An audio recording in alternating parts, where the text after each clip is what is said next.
The story known as the Russian sleep experiment has gained considerable attention over the years, especially on Reddit and YouTube. It's often presented as a historical account of a grisly scientific study allegedly conducted in the late 1940s by Soviet researchers. The experiment involved test subjects who were forced to stay awake for extended periods using a mysterious stimulant. Despite its persistent presence on the internet and the chilling nature of the narrative, there's no evidence to suggest the Russian sleep experiment is a factual historical event. Rather, it's an example of a creepypasta that developed beyond its original context into a widespread urban legend. And I suppose I should define the term creepypasta here for those who haven't heard it before. A creepypasta is a short, chilling internet story designed to unsettle or frighten readers through supernatural, psychological, or mysterious themes. They're generally presented as potentially true and are designed to spread virally by being copy and pasted into different forums like Reddit.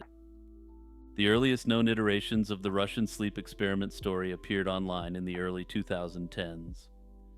According to the narrative, Soviet-era researchers supposedly sealed 5 political prisoners in a secluded chamber, pumping in a gas intended to prevent them from sleeping. Over several days, as the story goes, the subjects descended into madness, exhibiting a wide array of violent behavior. In its final stages, the experimenters entered the chamber and discovered that the subjects were no longer recognizable as human, having turned into something far more monstrous and surreal. The reasons for the Russian sleep experiment's popularity are multifaceted. The Cold War era is widely associated with secrecy, unethical experimentation, and human rights abuses, including forced participation in grisly trials. Projects such as the US government's MK-Ultra mind control experiments and documented Soviet abuses in psychiatric wards fuel the public's imagination and willingness to believe. This climate of distrust and historical wrongdoing sets a stage for horrifying legends to thrive. When people read the Russian sleep experiment story, they often find it plausible that authoritarian regimes might have sanctioned bizarre and inhumane research. Moreover, the story's compelling narrative structure contributes to its enduring popularity. The text doesn't rely on elaborate supernatural beings or explicit monsters. Instead, it preys on fears of psychological breakdown, loss of identity, and the fragility of human sanity. Such fears are universal and not bound by culture or language, which helps explain how the story transcended its origins and found a global audience. It's also worth noting the actual harms caused by lack of sleep, which again contributed to the story jumping from a simple creepypasta to a full-on urban legend. Going without sleep for extended periods does lead to serious cognitive and psychological impairments, including hallucinations and delusions. So yeah, if you're one of the people who likes to watch my content to pass out, this is your reminder to get a good night's sleep. And hey, while I'm out here dispensing unsolicited advice, don't forget to stay hydrated. The Chris Houlihan Room has long intrigued fans of The Legend of Zelda: A Link to the Past, and more recently mystery fans in general.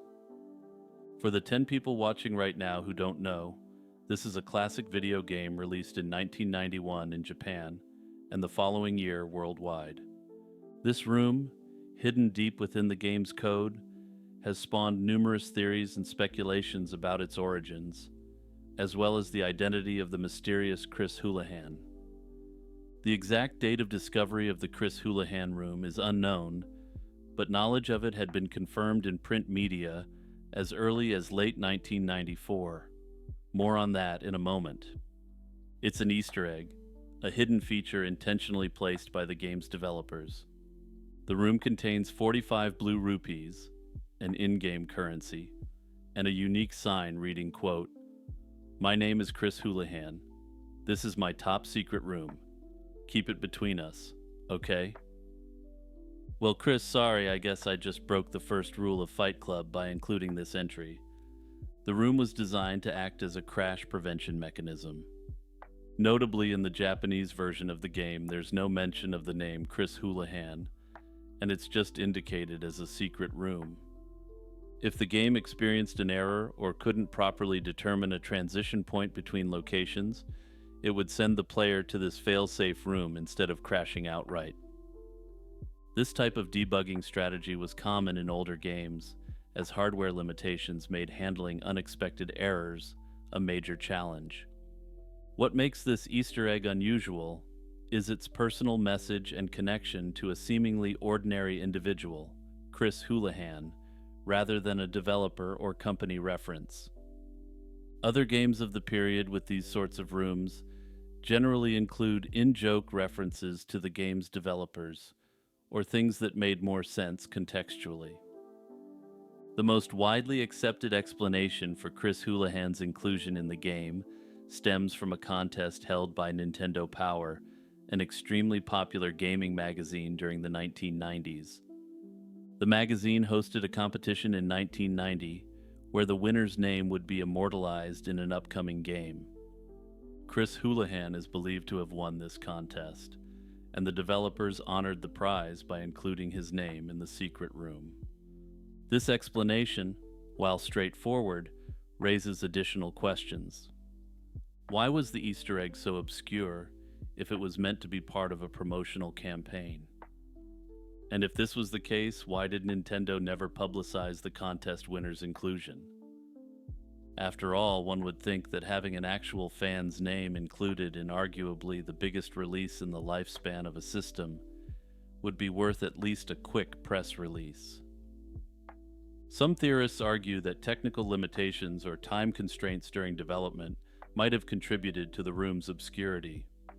Even though the Nintendo Power Contest theory is widely presented as fact, alternative theories have emerged over the years.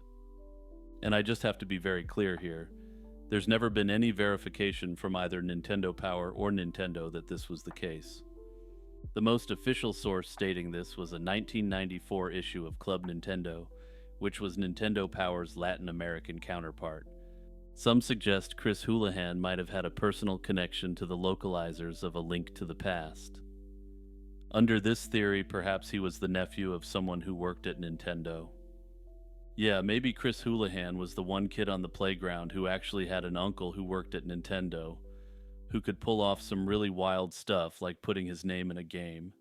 And by the way, I feel the need to say that this is my personal favorite theory by far, even though there's absolutely no evidence to substantiate the claim. Another theory proposes that Chris Houlihan's name could have been a placeholder left during development, with developers forgetting to remove it before the game's release. As for practical uses of the room, speedrunners have tried to use it to shave time off the game, but as yet haven't found a way to make it work.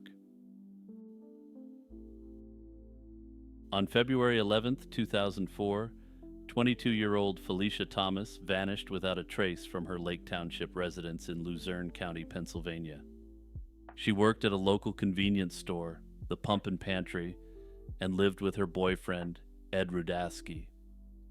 On the night she disappeared, Felicia returned home from work between 11:30 p.m. and midnight. She was driven home from work by a male co-worker who was initially considered a suspect but was subsequently ruled out. According to Rudaski, they had a brief conversation before he went back to sleep on the couch. He claimed that was the last time he saw her, and the timeline of what happened next is very unclear, but we'll get back to that shortly.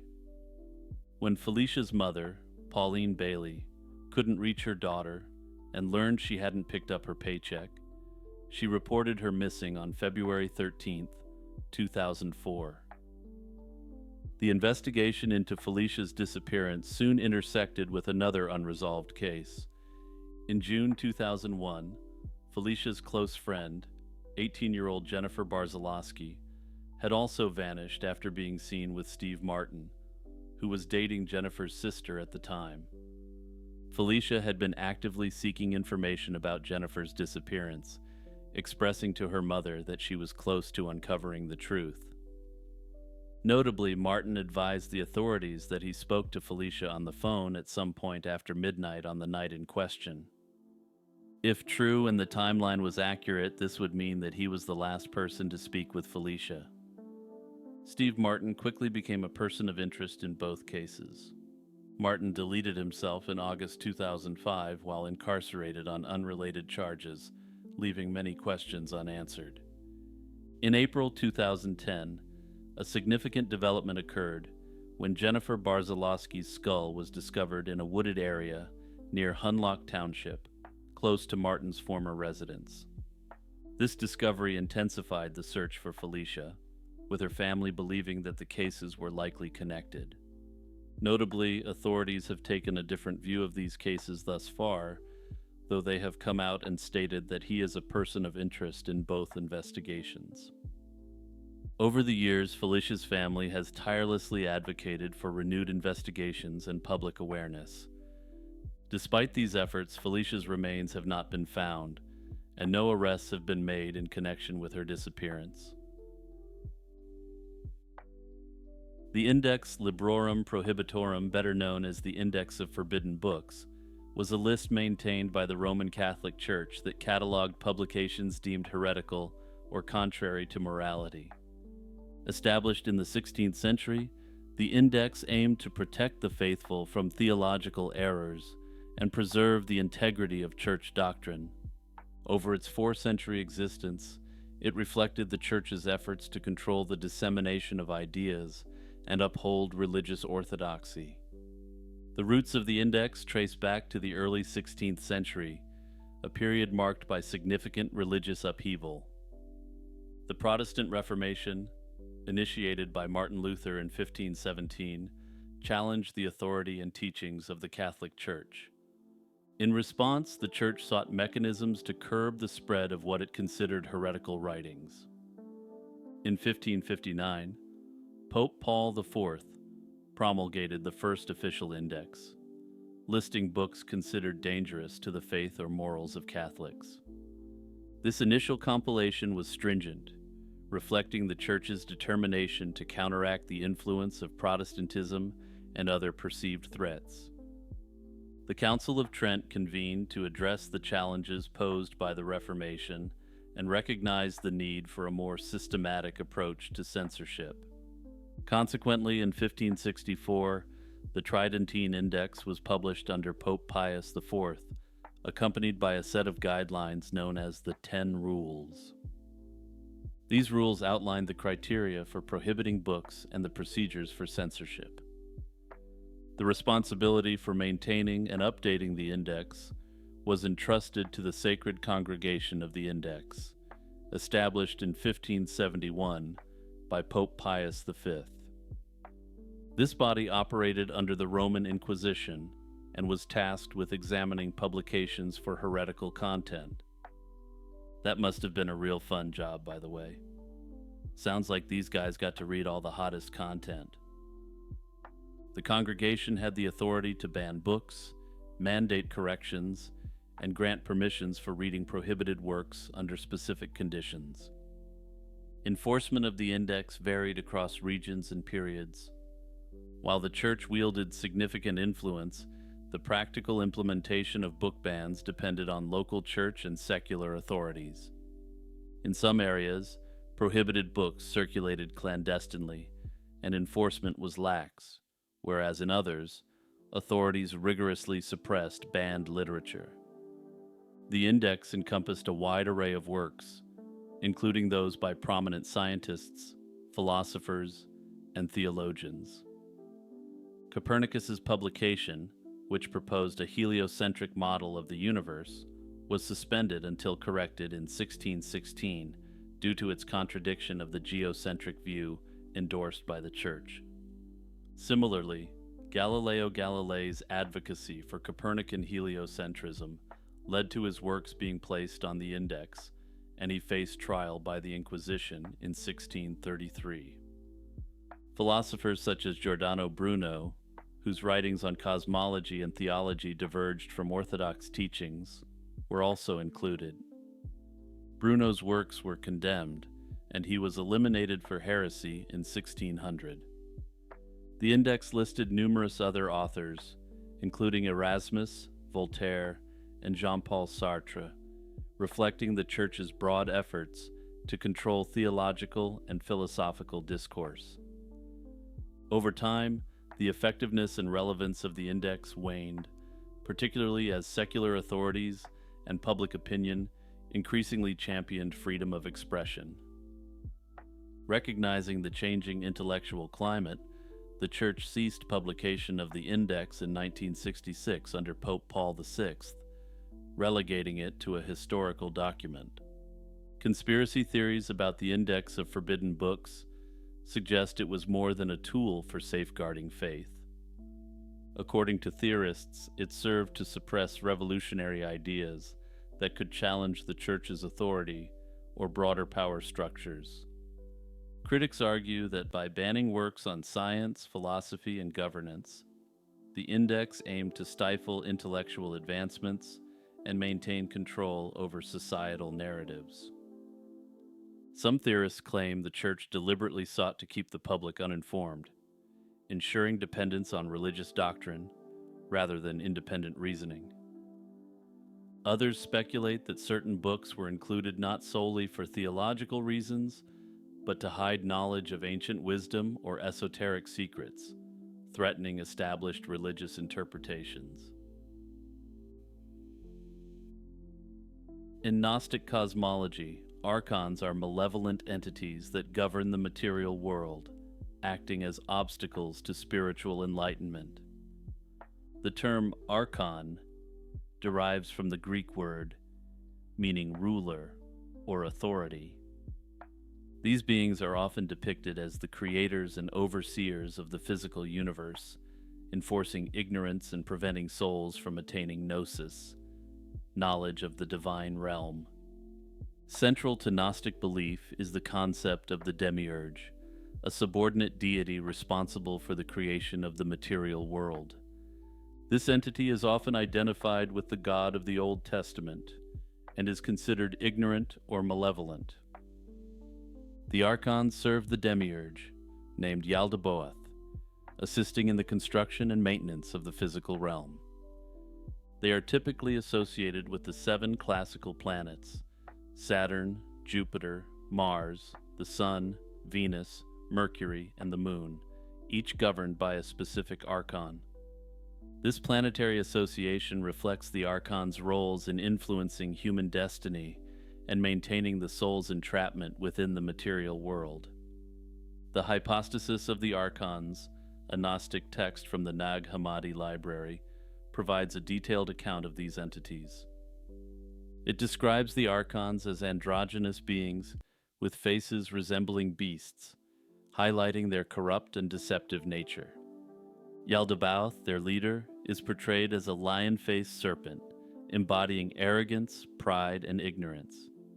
Yaldabaoth's proclamation, "I am God, and there is no other God beside me," is said to exemplify his delusion and his lack of awareness of the true transcendent God.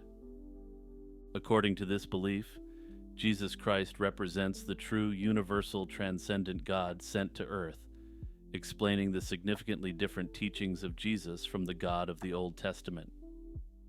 Gnostic teachings emphasize that the material world, crafted by the archons, is inherently flawed and a source of suffering.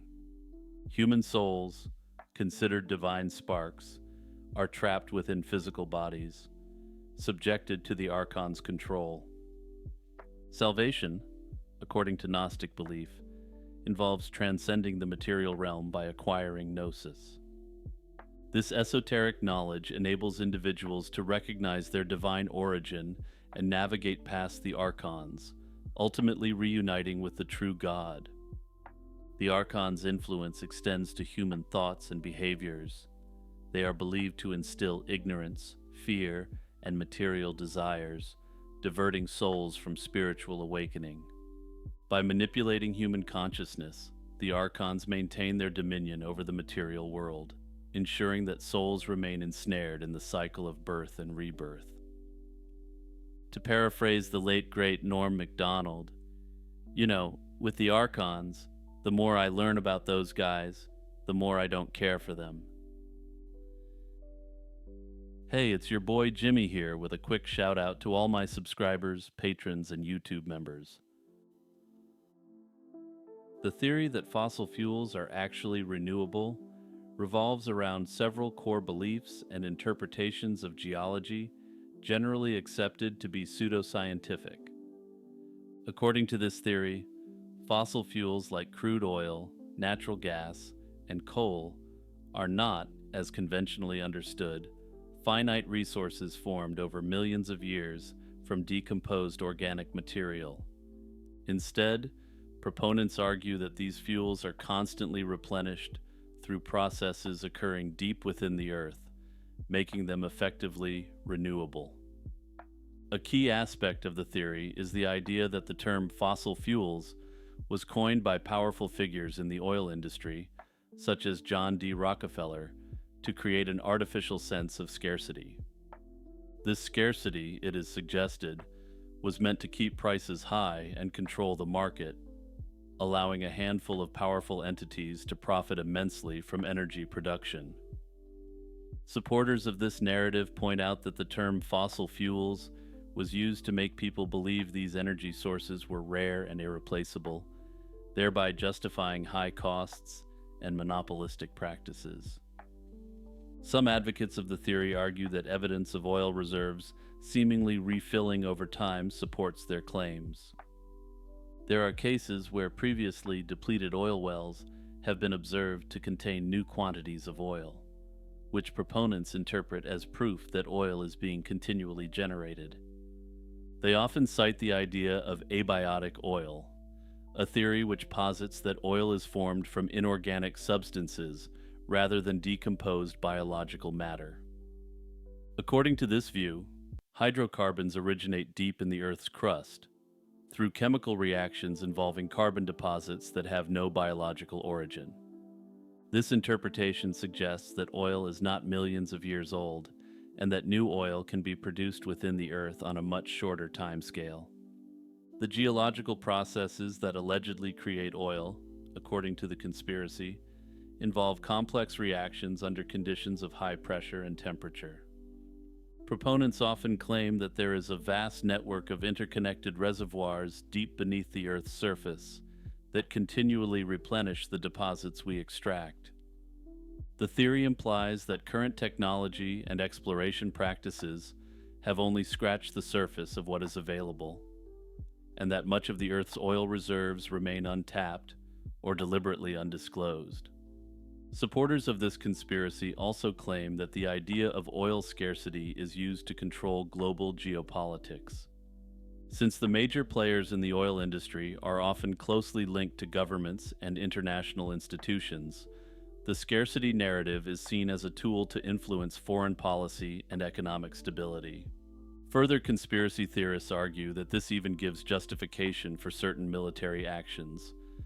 By convincing the public that oil is a limited resource, these entities are thought to justify the need for conflicts over oil-rich regions, ensuring dominance over energy supplies. Despite widespread concerns about peak oil in the 20th century, when it was predicted that oil production would decline as reserves were depleted, new oil discoveries have continued. Further yet, production rates have often exceeded expectations, and oil production has continued to increase in an upward trajectory. The theory interprets this as proof that oil fields are refilling naturally, suggesting an ongoing process rather than a finite supply that is gradually being exhausted.